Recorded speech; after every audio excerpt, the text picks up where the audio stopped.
Welcome to Shattering Myths, a program devoted to the most important and fastest growing segment of society. To those who have come to know, as I have, that the world's political, religious, media, military, and economic institutions are corrupt, that they are actually counterproductive, that they cannot be fixed. Our mission, therefore, is to look behind the headlines, to know who is working against our interests, to understand why they are doing so.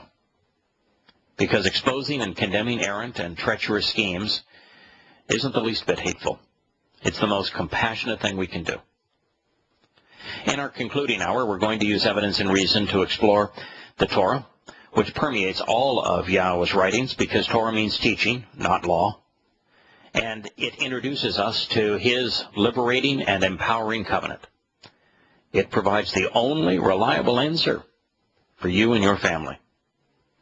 Our phone number at any time over the next 3 hours is toll-free. It is 877-300-7645. I'd like to begin in Syria. We haven't talked about Syria in the last few days, other than in the second and third hour most recently. We have been addressing a prophecy that begins in Syria. But this news report from Reuters, reporting from the United Nations, I thought was peculiar enough to share with you. It reads, all sides in the Syrian civil war are using shelling and siege tactics to punish and starve civilians, and big powers bear responsibility for allowing such war crimes to persist, UN human rights investigators said on Wednesday. Let's be clear. It's not a civil war in Syria. It's a proxy war. They are remarkably different. For example, the war that has been called the Afghanistan Civil War was not a civil war. It was a proxy war. Proxy wars differ than civil wars.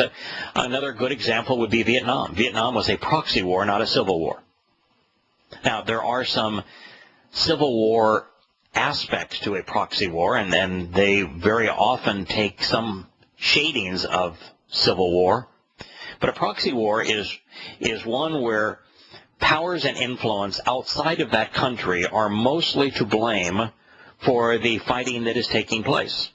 In the case of Syria, it's America's invasion of Iraq that gave Iraq to Iran, that artificially increased Shiite Iranian influence throughout the Middle East, that caused Turkey, Syria, Qatar, and other Sunni Islamic nations to feel threatened and therefore to arm both Syrian, Iraqi, and world mujahideen, jihadists, so that they could oppose Shia Islam. It is being fought to rid the world of Shia Islam, not to overthrow Bashar al-Assad. And if you don't understand that background, there's no way to properly understand what is happening or what to do regarding Syria. For example, when you understand that it's a proxy war, not a civil war that is taking place here, you know that the world is to blame, but not in the way that the UN is specifying. The second aspect of this is interesting. It says that all sides are using shelling and siege tactics. Now, that is interesting in the sense that up to about a month ago, there had only been two sides. There were Sunni jihadists, and there were Assad. And Assad's forces were comprised of Hezbollah and his army. But now there are three sides in this battle, because the two largest Sunni mujahideen, the al-Nusra Front and ISIS, the Islamic State of Iraq and Syria, have begun warring with one another. So now there are three sides in this war.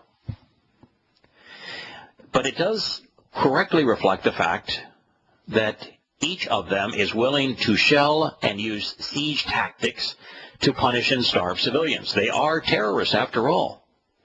But keep in mind, Senator John McClown of Arizona, I just love a war, McClown, went on Fox News to belittle the world and say that the jihadists weren't jihadists. Oh, yes, they were Muslims, but they're freedom-loving Muslims, if there was such a thing, and that they have been left to use light weapons, assault rifles, to deal with artillery, tanks, and aircraft. Well, you cannot shell using a Kalashnikov. You can't shell using an assault rifle. And the very fact that all sides are shelling tells you that the conclusion of the United States that Assad was the one that gassed his own citizens because only he had access to the primitive rocket launchers that we have videos showing the rebels using. Well, that pretty much is torn asunder by all sides having the capacity to shell. Now, it says that the big powers bear responsibility for allowing such war crimes to persist. What does the UN want the world to do? How does the world is to blame because it is a proxy war, and you have China and Russia providing weapons on one side, in the United States and Europe through Saudi Arabia and Qatar providing weapons for the other side. And that is certainly perpetuating the problem. It is certainly exacerbating the problem. But how are the big powers, whatever they mean by big powers, I'm assuming they mean the United States and Russia, but how are the big powers to stop war crimes in Syria? How would they do so? Do you think the United States can dictate to the Mujahideen? Yeah, I can just see Obama telling the jihadists, now you ought not do that, and that they're going to listen to him? Can you imagine Putin getting Assad on the telephone and say, I don't want you to be destructive now. You play nice. What in the world are they dreaming of? The independent investigators presenting their latest reports documenting atrocities in Syria called again on the UN Security Council to refer grave violations of the rules of war to the International Criminal Court for prosecution. Rules of war. These people have lost their mind. There was a time when countries provided uniforms for the combatants, and that there was a distinction between military combatants and civilians. And in World War II, you can look at every country and see the number of civilians and military combatants that were maimed or killed. But you can't as it relates to Islam. Because in the case of Islam, very, very few of the combatants are military. Now, there are some in Syria because of Assad's army. But Assad was losing this battle until Hezbollah, which is a militia of civilians, engaged. And if you look at Iraq, yes, there are some police in Iraq and some army units in Iraq that are in uniform thanks to America. No thanks to America. But the vast preponderance of the combatants in Iraq are civilians. In fact, when America invaded Iraq this second time, 100% of the casualties inflicted on Americans were perpetrated by civilians.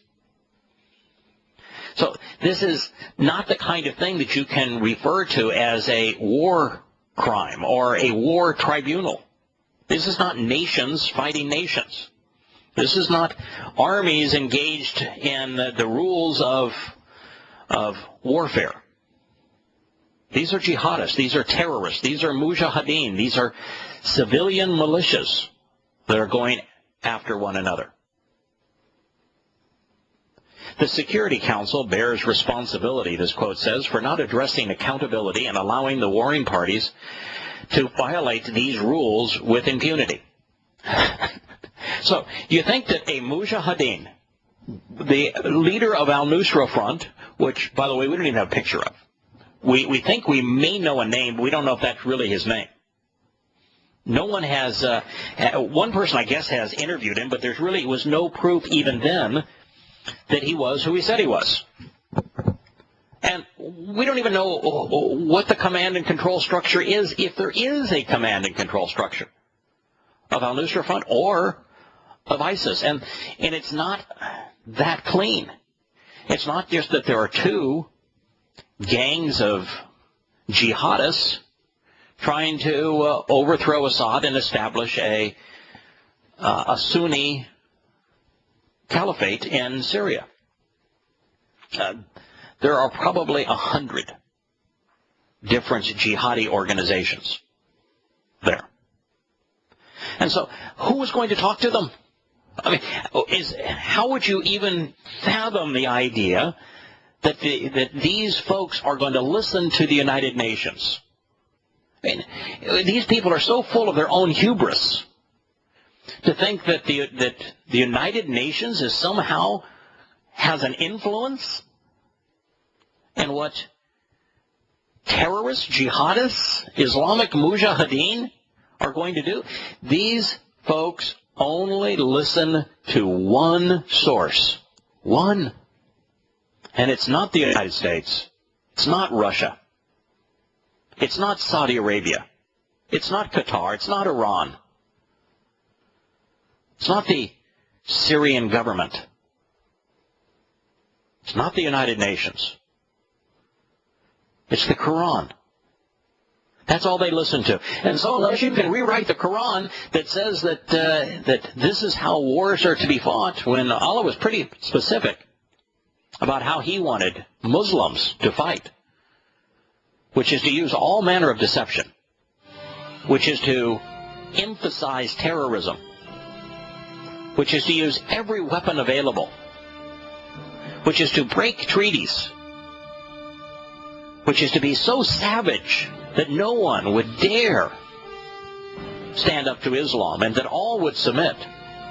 Unless you can erase all of those statements in the Quran and replace them with the United Nations rules on war, you're kidding yourself.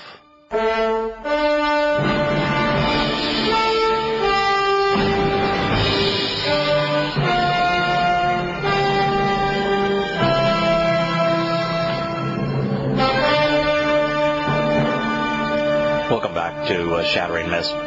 This article goes on to say, and it's reporting directly from the United Nations Commission of Inquiry into Syria, and it reads that the Security Council bears responsibility for not addressing accountability and allowing the warring parties to violate these rules with total impunity. Now, the Security Council has absolutely no influence on the Mujahideen. So on the 100 or so terrorist organizations that are trying to establish Sharia law and reestablish the caliphate in Syria, they do not have a representative on in the United Nations, much less in the Security Council, and they would never consider anything that an infidel organization had to say. So that side, or sides, if you view the Mujahideen as being irreparably at war with one another, cannot be influenced by the Security Council. As it relates to Assad, you have to break Assad down, his forces down into two groups. And just to speak of Assad as if he's just the lone boogeyman would be stupid. Because the most effective fighting force in Syria against the Sunni Mujahideen isn't Saddam's army. It is, in fact, Hezbollah. And Hezbollah does not report to Bashar al-Assad. Hezbollah reports to the Grand Ayatollah in Tehran. And as a Islamic terrorist organization, they're fundamentalist Muslims. They're going to get their marching orders from the same Quran. They are not going to listen to a secular organization, which leaves you only with Assad. And if Assad's fighting for his very survival, he isn't going to pay any attention to anybody else.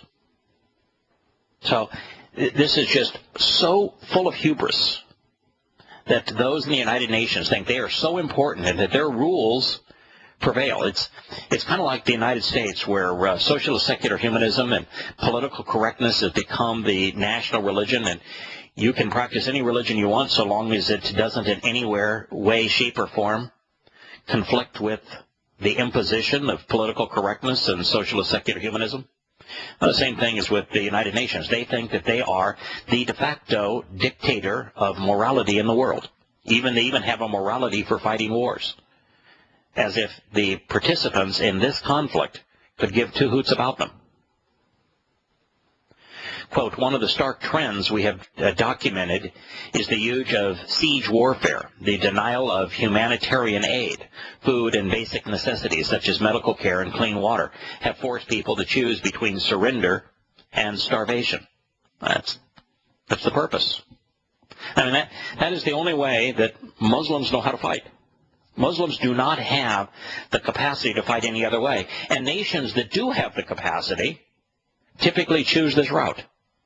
It's how the North won what's called the American Civil War. It's how the United States ultimately prevailed over Germany and Japan in the Second World War. We bombed cities, civilian targets, into oblivion. We eliminated their access to humanitarian aid, to basic necessities, to medical care, to clean water, to shelter. It is even nations that have the capacity to fight in a different way and just engage between military combatants choose this approach. And Muslims don't have the capacity to fight in a stand-up battle between military units. So it's all they know how to do. It's what they have always done. More than 140,000 have been killed in the conflict, which enters its fourth year. Next week, 2.5 million refugees have fled abroad, and 6.5 million people are uprooted within Syria. Yes, it is a massive war. And according to what Yahowah has to say, this war is going to be fought for some time. There is no resolution. There is no way to throttle it down. It is going to continue. I think it's going to continue for a decade. And when it's over, as we will learn in our second hour, Damascus will be a heap of tangled ruins. The Syrian government is going to fall. The Sunni jihadists, therefore, are going to be victorious, but not in the sense that they conquer Syria, but in the sense that they destroy it. And then what happens from there is more egregious still. So we will return to Shattering Myths. I have a report on the Roman Catholic Church, followed by another interesting series of reports on Crimea, the Ukraine, the United States, and the belligerents in that conflict. We'll be back with Shattering Myths after the commercial break.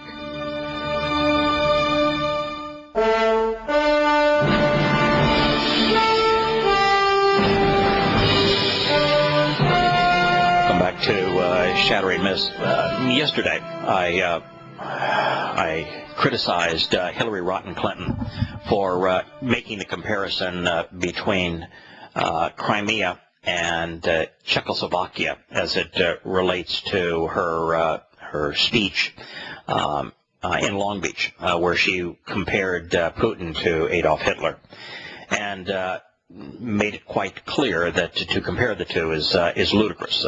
Crimea has been part of Russia for many hundreds of years. It has only been separated from Russia for 20 years. And in the case of Czechoslovakia, it was not part of Germany. And Czechoslovakia was given to Germany by England, where there just is no parallel between the two. And when politicians resort to talking about other politicians and equating them to Adolf Hitler, then they're just opening themselves up to disgrace. And that's what happened with Hillary Clinton. Today in the news, I'm not the only person who has criticized her for the stupidity of her comment. And she's being rebuked from here to there and all over for it. One of the problems here is that Americans and much of the world has been dumbed down to the point that we have to personify every foe. And so Crimea isn't about the Crimeans, it's about Putin from the American perspective. And so if Clinton can present Putin as being like Hitler, then we have a boogeyman that we should oppose, as opposed to a rational human that is trying to deal with an extremely complex issue. And we just take snapshots in time, take things out of context to present all manner of hideousness to slather on the individual. We did it with Saddam Hussein. Not a good guy. But what was said about Saddam Hussein to justify the invasion was grotesquely misleading. And so that's what she's doing. And so she's playing to a stupid electorate, using rhetoric that is incredibly inflammatory and does no one any good, destroying her own credibility in the process. Now, speaking of credibility, remember about a month ago we did a series on the way that the Vatican failed to respond to and actually rebuked the United Nations for the Roman Catholic Church's ongoing failures related not only to priestly pedophilia, but the cover-up of priestly pedophilia, moving pedophilic priests around so they could abuse more children. At the same time, there was a lead story that came out of Chicago where the Chicago case against the Roman Catholic Church not only showed that priests had abused scores of young children, but that the Roman Catholic Church in America had specifically aided and abetted the abuse of the children as opposed to defending them. Well, there's a story that came out yesterday that says at that same time there was another ruling. Didn't make the headlines, however. And that ruling was in a Missouri Supreme Court. I guess Missouri is so buried in the South that it doesn't have journalists. But guess what? The Missouri Supreme Court ruled that the Archdiocese of St. Louis must reveal the names of the priests accused of sexually abusing minors. They lost another case. It's pervasive around this country, throughout Europe, throughout South America, in the South Pacific. It's around the world. The disease is Roman Catholicism. It will kill you. There's an article yesterday. Senator John McClown from Arizona was having a conniption fit. Let me share with you a little bit about this article because it underscores the problem that we have in the United States. It was headlined, "Was the United States Caught Off Guard?" There are serious questions whether the U.S. intelligence failed to predict what is happening on the ground in the Ukraine. In a tense hearing on Capitol Hill Wednesday, Senator John McCain hammered Defense Secretary Chuck Hagel, asking him whether U.S. intelligence was aware of Russia's plans to invade Crimea. Now, by the way, there really is no indication at this point that Russia has invaded Crimea. They have a base there. They have troops there. But it appears that those who are acting in Crimea are Crimeans. In fact, the Parliament of the Autonomous Region of Crimea today voted to reestablish their relationship with Russia, to become part of Russia. What they did is no different than what happened in Kiev. In Kiev, the people didn't vote. The elected official was deposed by the parliament, not the people. There was no democratic action here. The parliament voted out the popularly elected leader and voted themselves in power. Well, the parliament in Crimea, an autonomous region, did exactly the same thing, but with the opposite result. They said, we don't agree with what took place in Kiev, and as Crimeans, we wish to reestablish ourselves as part of Russia. And so if we're going to honor the vote of Parliament in Kiev, why would we not honor the vote of Parliament in Crimea? And in that case, where's the invasion, folks? More important as we go through this particular McCain tizzy fit, immediately upon the issues and the protest in the Ukraine, we investigated the history of the Ukraine. I told you about the Orange Revolution that had taken place. I told you about the bankruptcy in the Ukraine. I told you about their pogroms and their history, and revealed how it was really a mob scene, gang mentality in Kiev, which was very consistent with these people's past behavior.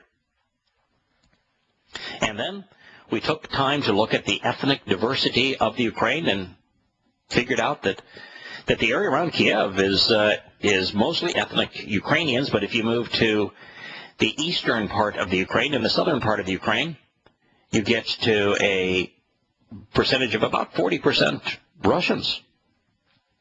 And in Crimea, it's about 70% Russians. So we said, it's likely that Russia will protect its interests, because we also investigated the history of the Ukraine and found out, with the exception of the last 20 years, for hundreds of years, the Ukraine has been part of Russia. It's much more part of Russia than Texas is part of the United States. And we were able to identify the issues, which are that Russia has a massive pipeline that runs through the Ukraine. It provides most of the natural gas for Eastern European countries and the Balkans, and 30% of the natural gas for Europe at large. They aren't going to allow a hostile government to in any way thwart the flow through that pipeline. They're going to protect it. They're not going to allow the large population of Russians in the eastern Ukraine and the southern Ukraine to be subjected to the gang mentality that is on display in Kiev. And they have anarchy on their border. This is a country that has failed miserably in its attempts to be independent. And so we talked about all of those things, and we predicted what was going to happen, because it's so logical. It's so easy to understand how the various players are going to move. And yet the United States, spending hundreds of billions of dollars, spying on everybody in the world, couldn't figure it out. It goes back, my friends, to this dichotomy. There is this misconception that knowledge makes a person smart. And I dare say that those who are engaged in U.S. spying know a lot of things. They don't understand anything. And understanding is vastly more empowering than is knowledge. Now, knowledge can sometimes lead to understanding, and it's hard to understand without some knowledge. But ultimately, understanding is vastly more important than knowledge, and that is what we lack. And we lack it because we do not exercise good judgment. Because this country has become a cesspool for political correctness, for that new moral code that discourages judgment. So here is the argument between Hagel and John McCain. McCain, so despite all the media reports, our intelligence sources predicted that Lavrov would invade Crimea. Hagel, as I said, I don't want to get into specifics in an open hearing, but you would like to brief in your staff on the specifics of your question. Boy, Hagel can't talk. I read that exactly as it was written. In other words, Hegel saying, I'm not going to talk to you publicly. America is now just a land of nothing but secrets. McCain will. How about commenting on the news reports that say this? It has become obvious today, as misinformed as the media is, that the media provides a better picture of what's happening in the world than does U.S. intelligence. Hagel, well, news reports are news reports, but that's not the same as real. It's not real intelligence, though. There's this sense that America's intelligence is real when it hasn't been real in a very, very long time. They're clueless. All of the NSA's efforts haven't thwarted a single terrorist attack, not one. The CIA has done far more harm than good. Military intelligence is an oxymoron. McCain, okay. In other words, the fact is, Mr. Secretary, it was not predicted by our intelligence, and that's already been well known, which is another massive failure because of our misreading, total misreading of the intentions of Vladimir Putin. Vilifying a single man, making a single individual into a boogeyman, and then pretending that our intelligence is going to lead a lot of people astray. We're a nation of lost souls.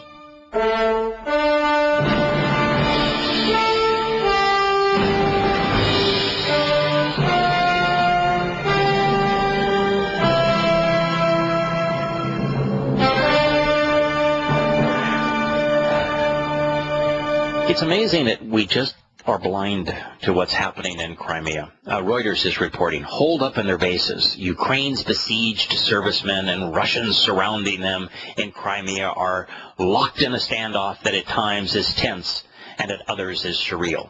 And if you look at the uniforms of those who are reported to be Russians, they may be Russians by ethnicity, but Crimea was an autonomous region. They're Crimeans. Putin has declared this. The pictures are obvious. Why is it that we can't pick up that? Or it's just that we're just so myopic that we can only see it if it's a boogeyman? Almost a week, the report says, after Russian forces began their swift and bloodless takeover of the Ukrainian Black Sea Peninsula. It's not the Ukrainian peninsula. And it's the Crimean Peninsula. And it's an autonomous region. And Russian forces didn't begin their swift and bloodless takeover. They were always in control. And it's indigenous Crimeans that began to immediately say, what happened in Kiev, we don't support. We're not going along with that program. The Russians have swatted down isolated attempts by the Ukrainian forces to claw back in control, but stopped short of using major force. There has been no big clash and no deaths. But no clash. It's just, we are completely misrepresenting the facts. Now, here's the report that, as I mentioned to you earlier in the program, it comes from Crimea.